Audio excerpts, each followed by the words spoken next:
Okay, so ladies and gentlemen, so we come back today, and the start of our next unit is domain and range, and we're gonna kind of start building from where we left off in Algebra 1 with inequalities.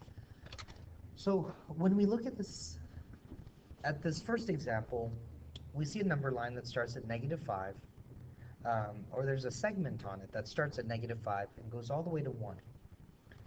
And so as we talk about it, if we talk about our x values, x can be anything from this point right here all the way to that point right there. So how do I show an inequality notation from here?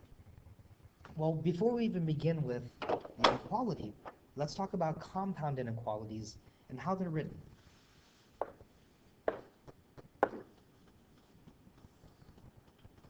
When we talk about a number line, we order things from least to greatest. And so one thing that we can say is 0 is less than 1. 1 is less than 2. 2 is less than 3. And 3 is less than 4. And those become really easy to see for us. The negatives become a little bit harder. And so as a negative number is getting larger from -1 to -2, in fact, that's a smaller value. It's decreasing. So what we can say is that -1 is less than 0, and -2 is less than 1. And so each step of the way, the value to the left is less than the value to the right. So how do we write this using our inequalities? So the left-hand endpoint is -5, and my right-hand endpoint is 1. And so to follow the order from least to greatest, so -5 is less than x, and x is less than 1. Okay, so it's following the sequential order, the smallest value on the left, the biggest value on the right. Now the only other thing to talk about is now when we have a solid dot, what's the difference in my inequalities? It means that it's equal to. So this means equal to. So here we're saying that x can be anything from -5, including -5. It can be anything in between, like -4.5, -4, all the way to +1. And it's a solid dot, so we add the bar. So our inequality notation is -5 less than or equal to x, which is less than or equal to 1. So let's go across to the other problem, and let's see how we write the inequality for that one. We'll come back and we'll talk about what's new for us, which is called set builder notations and interval notations. Set builder's not that much tougher.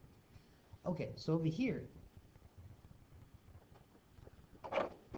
so what we're trying to communicate here is x is anything in between 0 and 4. But notice it's a little bit different this time, because here we have a solid dot.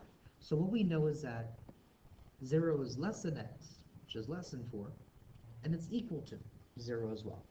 So we can equal 0. What's different about the other one is that as we come this way, we have an open circle. So when we have an open circle, notice there's no bar. So this is 9.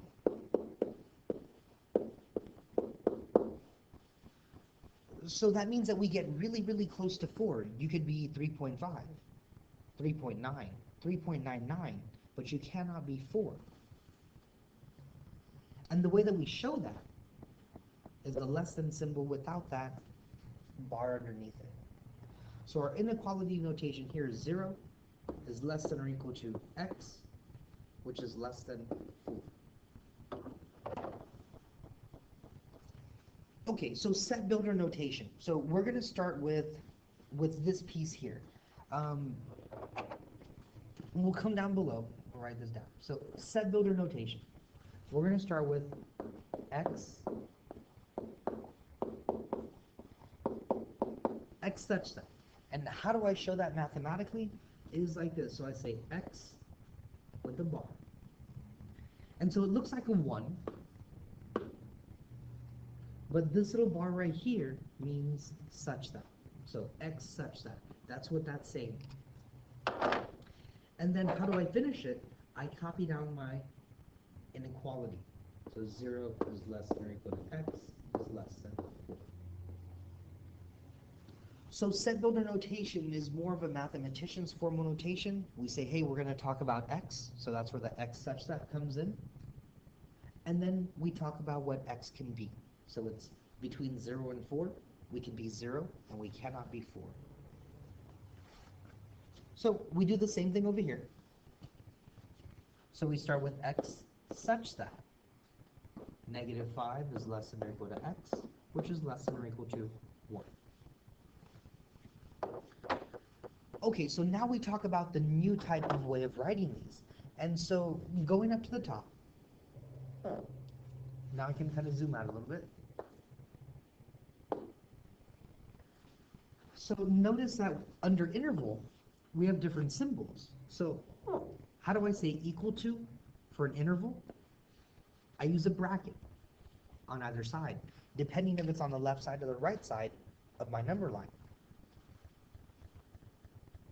So this one, because we have two solid dots, so I'd say, okay, we have a bracket at negative 5, comma, and 1 with a bracket.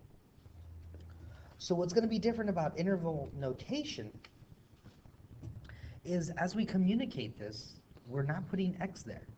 So it's negative 5, comma, 1, and both of them are in brackets because we have solid dots. So then how is it different over here? So we got a solid dot at 0, and that's a bracket. But we have an open circle. And so since it's on the right-hand side, that's how it's going to finish, is instead of a bracket, we use a parentheses. And that parentheses is telling us that it's not equal to. Okay, so our last part here, our interval, is bracket 0, comma, 4.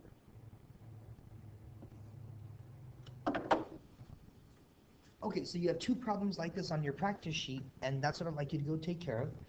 Then watch the next video for the next 3 problems, and that'll finish the front side of your practice sheet.